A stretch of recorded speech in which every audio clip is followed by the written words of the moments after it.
नमस्कार, आप देख रहे हैं न्यूज़ वन इंडिया और मैं हूं आपके साथ आशिमा त्यागी। पूरी दुनिया कोरोना महामारी से त्रस्त है, तो वहीं कोरोना की दूसरी लहर तो बहुत ही घातक साबित हो रही है। हर तरफ से बुरी ही खबरें सुनाई दे रही हैं। लोग परेशान हैं, चिंतित हैं। अस्पतालों से लेकर शमशान तक हर जगह चित्कार ही सुनाई पड़ रहा है। लेकिन ऐसी परिस्थिति में कुछ खबरें अच्छी भी आ रही हैं, जो थोड़े ही पल ही सही सुकून देने वाली हैं।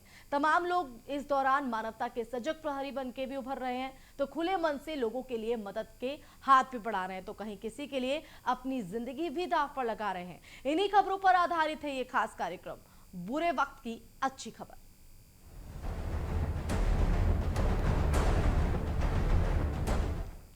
तो सबसे पहले बात उन्नाव की। उन्नाव में भूखों को खाना खिलाने के लिए अवध की रसोई का शुभारंभ किया गया है।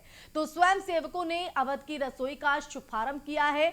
भारत माता की पूजा अर्चना कर रसोई का शुभारंभ किया गया। तो मरीजों और उनके परिजनों को ये खाना वितरित किया जा रहा है। संघ प्रमुख मोहन भागवत के आह्वान पर इस की शुरुआत की गई है। तो मरीजों और उनके परिजनों को ये खाना बांटा जा रहा है, क्योंकि इस संकट के दौर में चौतरफा मार हर किसी को झेलनी पड़ रही है। जो असहाय हैं, जो आर्थिक तौर पर सक्षम नहीं है, जिनको 2 जून की रोटी नसीब नहीं हो रही है, उनके लिए ये कदम बेहद ही कारगर। तो अवध की रसोई का शुभारंभ उन्नाव में एक अच्छी पहल इसको कहा जा सकता है। इस बुरे वक्त की दौर में कि जरूरतमंदों तक खाने की जो सुविधा है, मदद है, वो पहुंचाई जा रही है इस रसोई के जरिए।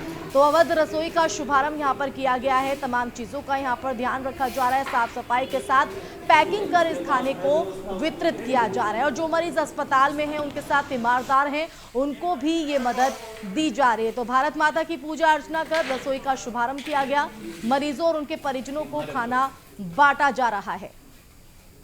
तो संघ प्रमुख मोहन भागवत के आह्वान पर इस रसोई की मनीष संघ प्रमुख मोहन भागवत जी के आह्वान पर राष्ट्रीय स्वयंसेवक संघ के प्रत्येक कार्यकर्ता को ये अवगत कराया गया है, ये आह्वान किया गया है कि कोई व्यक्ति भूखा ना सोए, कोई भी व्यक्ति बीमारी के कारण मरे नहीं। ऐसा एक प्रयास किया जाए, ऐसी एक सेवाएं दी जाएं कि जो भी ज़रूरतमंद है उस परिवार तक भोजन, दवा, मास्क और जो भी आवश्यक वस्तुएं हैं उन घर तक पहुंचाई जाए। इस नर सेवा नारायण सेवा को ध्येय वाक्य मानकर, जैसा कि आप सब जानते हैं, गत वर्ष भी हिंदू जागरण मंच ने कोरोना काल में सेवाएं अपनी दी हैं और इस वर्ष भी नर सेवा नारायण सेवा के माध्यम से एक अवध की रसोई का शुभारंभ आज से किया गया है, जिसके माध्यम से हर ज़रूरतमंद, हर तीमारदार व अवश्य जो ज़रूरतमंद लोग हैं उन तक भोजन पहुँचाने का कार्य, दवाएं पहुंचाने का कार्य, ऑक्सीजन सिलेंडर, ऑक्सीजन उपलब्ध कराना, उपलब्ध आदि आवश्यकता की चीज़ें उन तक पहुंचाने का कार्य स्वयंसेवकों द्वारा किया जाएगा। तो मरीजों और उनके परिजनों को ये खाना बांटा जा रहा है। जो जरूरतमंद लोग हैं उन तक ये खाना परोसा जा रहा है। ये आप तस्वीरें देख रहे हैं कि किस तरह से इस रसोई के जरिए जो असहाय लोग हैं उन्हें मदद पहुंचाई जा रही है।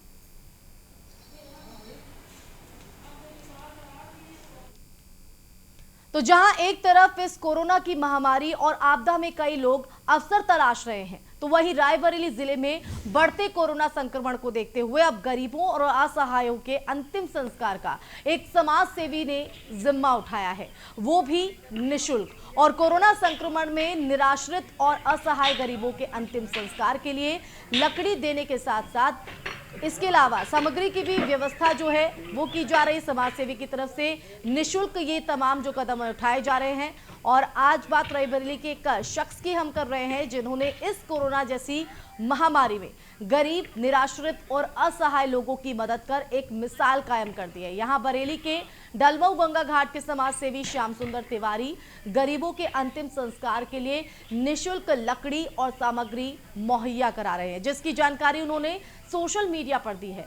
वहीं घाटों पर जिस तरह से लोगों को अपने लोगों के शवों के अंतिम संस्कार में लकड़ी और सामग्री को लेकर जो समस्या आ रही थी उसे दूर करने को लेकर श्याम सुंदर तिवारी ने दर्जनों शवों का अभी तक अंतिम संस्कार करवाया है, जिसकी तारीफ भी लोग कर रहे हैं। वहीं श्याम सुंदर तिवारी ने भी कहा है कि गरीब और असहाय लोगों की वो मदद करते रहेंगे। श्याम सुंदर पंडा। दादा, एक पोस्ट सोशल मीडिया पे वायरल हो रही है, क्या है पूरा मामला सबों को लेकर कि सब निःशुल्क? जी, ये पोस्ट हमने ही डाली है क्या है? इसमें जी इतनी इस कोरोना काल में इतनी अत्यधिक मिट्टियाँ आती है, एक से एक गरीब व्यक्ति आता है जो जलाने सक्षम नहीं है। इसको हमने अपने व्यक्तिगत हमारे 2 मित्र के सहयोग से हमने ये संस्था चालू की है। निःशुल्क गरीबों को, शरणार्थियों को निःशुल्क लकड़ी, चीनी, धूप, अगरबत्ती, कपूर सारी हमारी तरफ से प्रदान की जाती है। आखिर क्या कोई संगठन है या? कोई संगठन नहीं, हम केवल आपस में सब लोगों ने सहयोग से, 3 लोगों के सहयोग से, हमारे सिद्धार्थ जी, हमारे बब्बू पंडा जी, इन लोगों के सहयोग से हमने ये संस्था का काम चालू किया। तो बुरे वक्त की अच्छी खबर आपको हम बता रहे हैं, जहां गरीब असहायों की मदद के लिए ये कदम उठाया जा रहा है। और इसी बीच हमारे संवाददाता का यहाँ पर रुक लेते हैं। जिस तरह की यहाँ पर कदम उठाए जा रहे हैं रोहित, ये कहीं ना कहीं बुरे वक्त में अच्छी खबर तो है ही, लेकिन साथ ही उन असहाय लोगों को जो लंबी लंबी कतारों में खड़े हुए हैं और मन में सवाल लिए हुए हैं, उन सवालों को भी दूर करता हुआ ये कदम। जी बिल्कुल, मैं बताना चाहूंगा, लगातार कोरोना काल में देखने को मिल रहा है कि जो काफी जो है निर्धन लोग हैं या बेबस लोग हैं, वो सब मतलब जो अगर उनके परिजन कोई एक्सपायर होते तो उनको गंगा घाट पे जाते, तो शव जलाने के लिए लकड़ियां इतनी महंगी हो गई हैं, लकड़ियां नहीं उपलब्ध हो पा रही थी, जिसको लेके वहां के ही स्थानीय लोगों ने एक समूह बनाया। उस समूह के माध्यम से जो बेबस लोग हैं, निराश्रित लोग हैं, उनको जो है निःशुल्क न सिर्फ जो लकड़ियां उपलब्ध करा रहे हैं शव का अंतिम संस्कार करने के लिए, बल्कि उसमें जो भी सामग्री लगती है वो भी निःशुल्क दे रहे हैं। कहीं ना कहीं बुरे वक्त के दौर पे एक अच्छी खबर जरूर है। ये पूरा वाकया रायबरेली के डलमऊ गंगा घाट का बताया जा रहा है, जहाँ पे जो है श्याम सुंदर नाम के शख्स है, वो लगातार जो है जनसेवा करते हुए दिखाई दे रहे हैं। जो भी पीड़ित आता है, जो भी निराश्रित आता है, जिसके पास धन का अभाव होता है, वो शव का अंतिम संस्कार नहीं कर सकता है, क्योंकि लकड़ियों के दाम लगातार बढ़ते चले जा रहे हैं। इसको लेके उन्होंने एक अपनी संस्था शुरू की और उसके जरिए लोगों की मदद कर रहे हैं। तो ऐसे लोगों को उन्होंने अभी तक, जैसा कि बताया कि एक तरफ जहां धड़ल्ले से लोगों से वसूली की जा रही है, कालाबाजारी हो रही है, ऐसे में उस बीच ये कदम कहीं ना कहीं दूसरों के लिए भी प्रेरणादायक हो जाता है। जी बिल्कुल, क्योंकि कोविड-19 के दौरान लगातार देखा जा रहा है कि गंगा घाटों में जो लकड़ियों के दाम जो 600 रुपए जो कुंटल हुआ करते थे, वो अब जो है 2000 रुपए कुंटल के आसपास जो है गंगा घाटों में मिल रहे हैं।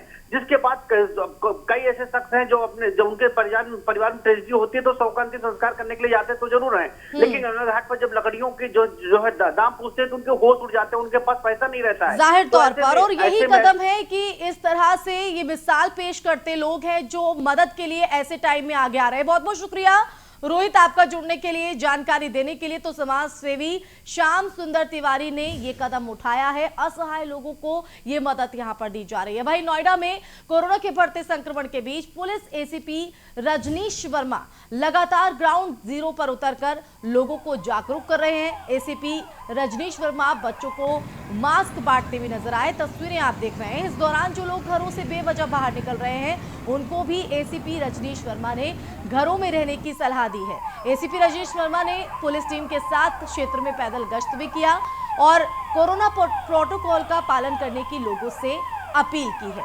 तो आप देख सकते हैं किस तरह से खुद धरातल पर उतरकर एसीपी जरूरतमंद लोगों तक मदद पहुंचा रहे हैं। मास्क यहां पर बांटते नजर आए तो वहीं पैदल गश्त करते हुए भी दिखे और लोगों को उनकी तरफ से जागरूक भी किया गया।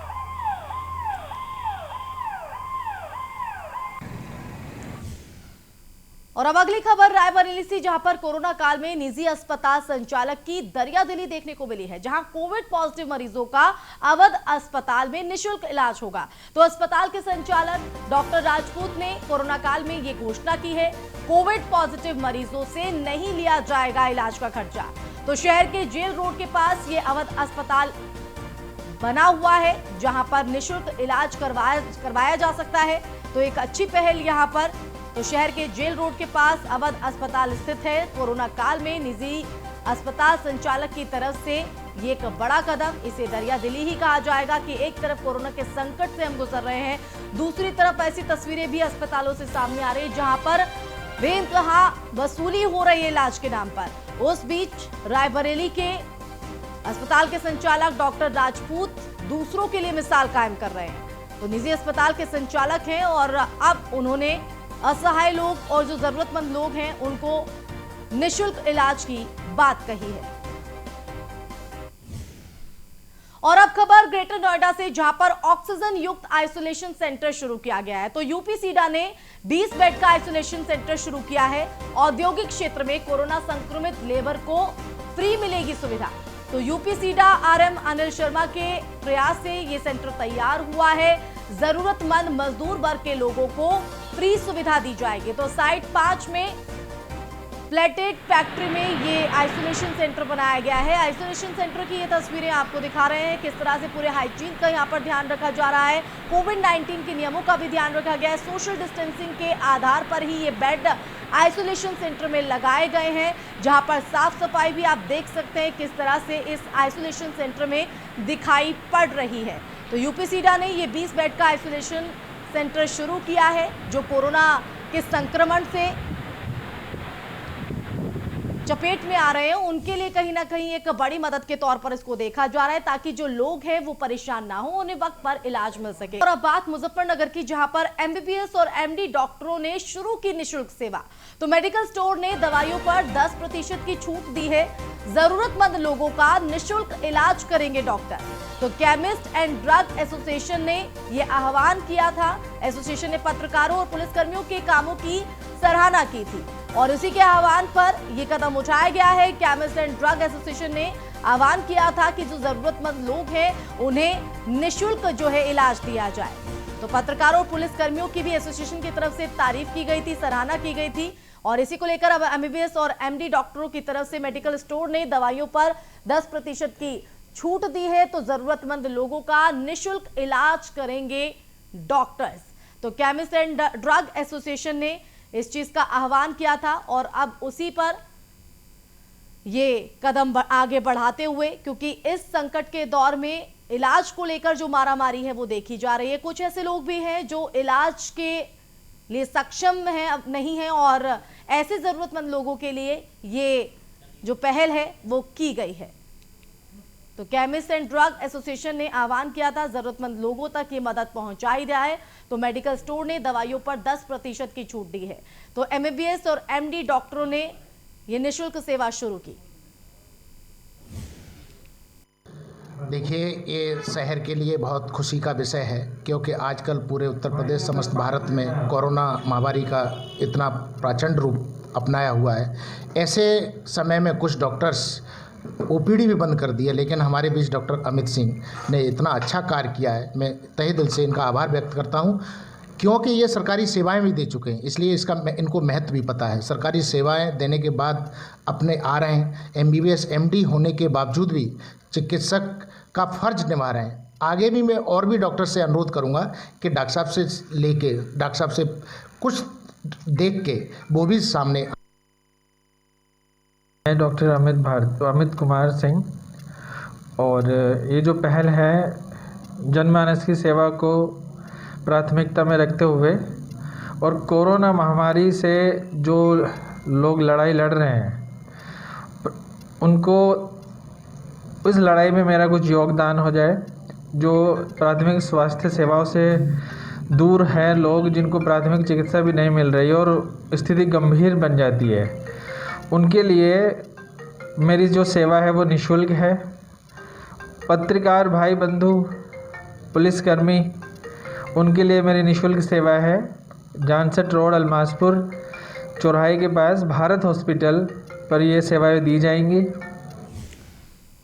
तो वहीं हरदोई मरीजों की मदद के लिए व्हाट्सएप ग्रुप बनाया गया। तो ग्रुप में मरीजों को ऑक्सीजन नहीं दी जा रही, दवाओं की जानकारी, लोगों की मदद के लिए ग्रुप से जुड़े रहे कोई समाज सेवी।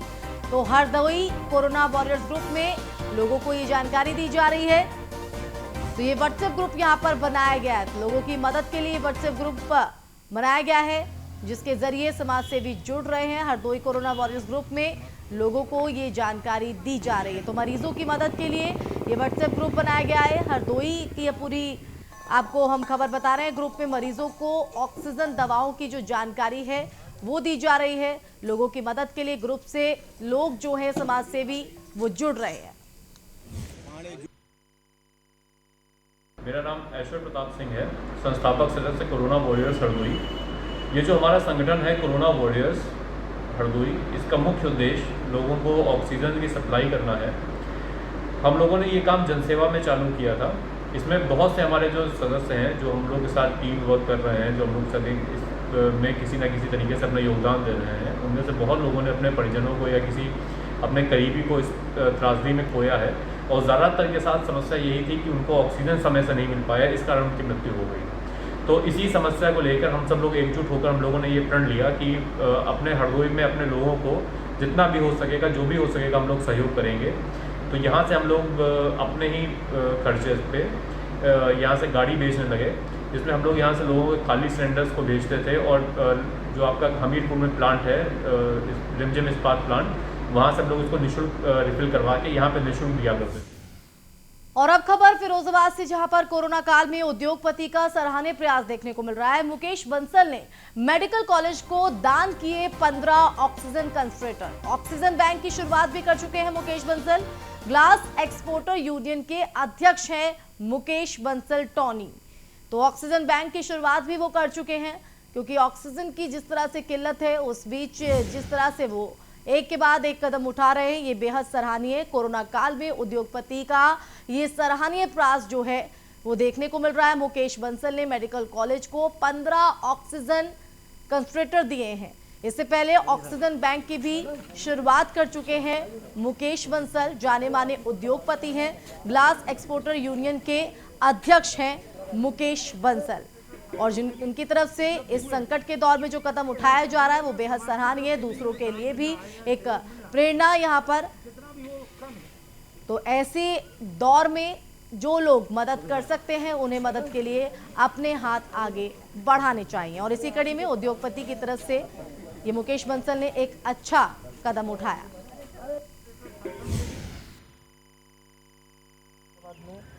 इंडस्ट्री की तरफ से हमारे जितने भी उद्योगपति हैं उनकी तरफ से लगातार सहयोग मिला है, चाहे वो ऑक्सीजन सिलेंडर जो इंडस्ट्री वाले रहते हैं 10 क्यूबिक मीटर उनकी बात हो या ऑक्सीजन कंसंट्रेटर की। आज जिस तरीके से 15 concentrator CSR corporate social responsibility के अंतर्गत हमारे सभी जितने भी सोशल वर्कर हैं उनकी तरफ से मिले हैं, इंडस्ट्री की तरफ से मिले हैं, तो ये बहुत उपयोगी है। और मेडिकल कॉलेज में जितनी इमरजेंसी और जो हमारा नया TB वार्ड है जहाँ पे कोविड के मरीज भर्ती हैं जिनको ऑक्सीजन की कमी है, तो उनके लिए बहुत उपयोगी होगा। और किसी भी इमरजेंसी में कि जिसमें कि ऑक्सीजन सिलेंडर लगाने में टाइम लग रहा है या उसको रिप्लेस करने में टाइम लग रहा है, तो ऐसे मरीजों को अचानक से कोई आ रहा है तो ऑक्सीजन कंसंट्रेटर पे तुरंत के तुरंत उसको रखना, ये बहुत ही लाभकारी है। और जितना भी हमारा ऑगमेंटेशन हमारी फैसिलिटीज़ में हमारी रिसोर्सेज में हो जाए तो उसके दृष्टि का रखते हुए CSR के अंतर्गत ये बहुत बड़ा हम लोगों के साथ में एक बहुत अच्छा उनकी तरफ से बहुत बढ़िया कॉर्पोरेट सोशल रिस्पॉन्सिबिलिटी के अंतर्गत उन्होंने जो सहयोग किया है बहुत काबिल तारीफ है। हमें आपका किस तरह की ऑक्सीजन कंडीशन रखी है और कितने? नाम है टोनी बोलते हैं मुझे, यहाँ एक्सपोर्ट एसोसिएशन का चेयरमैन हूँ। हाँ जी, आज कितने ऑक्सीजन के लीटर आपने वो किए हैं दान? हम लोगों ने 15 ऑक्सीजन कंसंट्रेटर भी यहाँ दिए हैं और आगे भी जो भी ज़रूरत होगी वो हम कोशिश करेंगे मदद पूरी हो। हमें आपका किस तरह की ऑक्सीजन कंडीशन?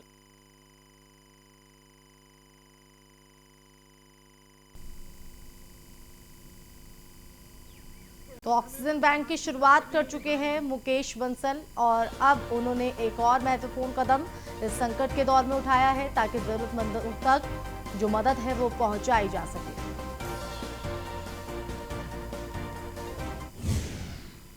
तो वहीं औरंगाबाद में कोरोना के प्रति लोगों को जागरूक किया जा रहा है। रेड क्रॉस सोसाइटी की तरफ से ये जागरूकता रथ चलाया जा रहा है, जहां पर शाखा के सचिव डॉक्टर प्रकाश चंद्रा की पहल ये देखने को मिली है। लोगों को कोरोना से बचाव की जानकारी दी जा रही है। उप विकास आयुक्त ने 3 रथों को हरी झंडी दिखाकर रवाना किया। डॉक्टर प्रकाश चंद्रा ने लोगों से अपील की है अभियान में अपना सहयोग दें।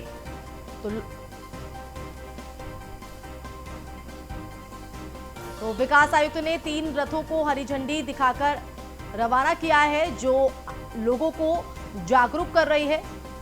जागरूकता की वजह से कहीं ना कहीं जो स्थिति है वो भयंकर होती जा रही है और इसलिए जागरूकता काफी अहम है और उस लिहाज से ये कदम भी काफी सराहनीय है। इसी के साथ इस खास बुलेटिन में फिलहाल इतना ही। आप देखते रहिए न्यूज़ 1 इंडिया।